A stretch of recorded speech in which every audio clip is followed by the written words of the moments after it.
Culprit মাত্র দুজন, গভীর রাতে মাত্র 4 ঘন্টা, তার মধ্যেই শহরের 6 জায়গায় ছিনতাই। কিন্তু শেষ রক্ষা হলো না, পুলিশের জালে ধরা পড়ল 2 ছিনতাইকারী। উদ্ধার ছিনতাইয়ের জিনিসপত্র, বাজেয়াপ্ত স্কুটার। কলকাতা পুলিশ সূত্রে খবর, বৃহস্পতিবার রাত 8টা থেকে 12টার মধ্যে ঘটনাগুলি ঘটে কলকাতা পুলিশের নর্থ ডিভিশনের চিতপুর, বিটি রোড সহ 6টি জায়গায়। রাত 12টা নাগাদ শেষ ঘটনাটি ঘটে চিড়িয়া মোড়ে। পাম্প চালিয়ে উঠছে বিল, কেএসবি পাম্প বাঁচায় বিদ্যুৎ, বিলের প্রবলেম গেল। বিদ্যুৎ সাশ্রয়কারী জার্মান টেকনোলজিতে তৈরি কেএসবি পাম্প। পয়সা বাঁচাও, টেনশন ভাগাও। রাতের শহরে ছিনতাইয়ের ঘটনায় এই মুহূর্তে আমরা রয়েছি চিড়িয়া মোড়ে। দমদম চিড়িয়া মোড়ের বিটি রোডের ঠিক এই জায়গাতেই একজন স্কুটিতে করে দুজন আসেন এবং এই দুজন ছিনতাইবাজ তারা ঠিক এই জায়গাতেই একজন ছিলেন, তার কাছ থেকে ছিনতাই করে নিয়ে তারা এই রাস্তা দিয়ে পালিয়ে যান। বিটি রোডের ওপর এইভাবে ছিনতাইয়ের ঘটনায় স্বাভাবিকভাবেই কিন্তু নিরাপত্তা নিয়ে প্রশ্ন উঠেছে। চিতপুর থানার পুলিশ সিসিটিভি ফুটেজ দেখে ছিনতাইবাজদের চিহ্নিত করে পোস্তা থেকে পাকড়াও করা হয়। ধৃতরা হলো অমিত মণ্ডল এবং রাজবীর মালিক। বৈভ ঠাকুর চক্রবর্তী, এবিপি আনন্দ, কলকাতা।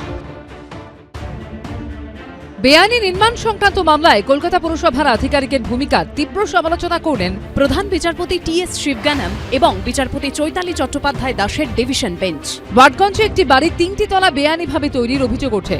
অভিযোগ, পুরসভার ইঞ্জিনিয়াররা পরীক্ষা না করেই প্ল্যানে ছাড়পত্র দিয়েছিলেন।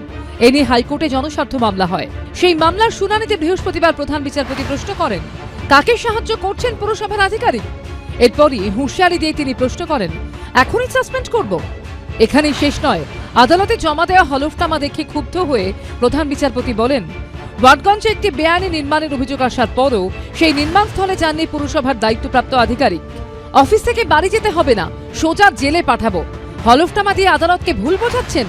পুরসভার আধিকারিকের ভূমিকায় প্রশ্ন তুলে তিনি বলেন, অভিযোগ আসলে অন্তত একবার তো দেখতে যেতে হবে, কিন্তু সেসব কিছুই করেননি।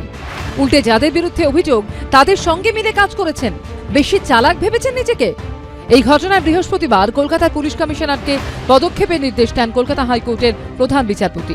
পাশাপাশি 16ই মের মধ্যে ওয়াটগঞ্জের বাড়িটির অবৈধ অংশ থেকে আবাসিকদের সরিয়ে নিয়ে যাওয়ার পাশাপাশি 19শে জুনের মধ্যে অবৈধ অংশ ভেঙে ফেলার নির্দেশ দেন প্রধান বিচারপতি টি.এস. শিবগানাম। সৌভিক মজুমদারের রিপোর্ট, এবিপি আনন্দ, কলকাতা।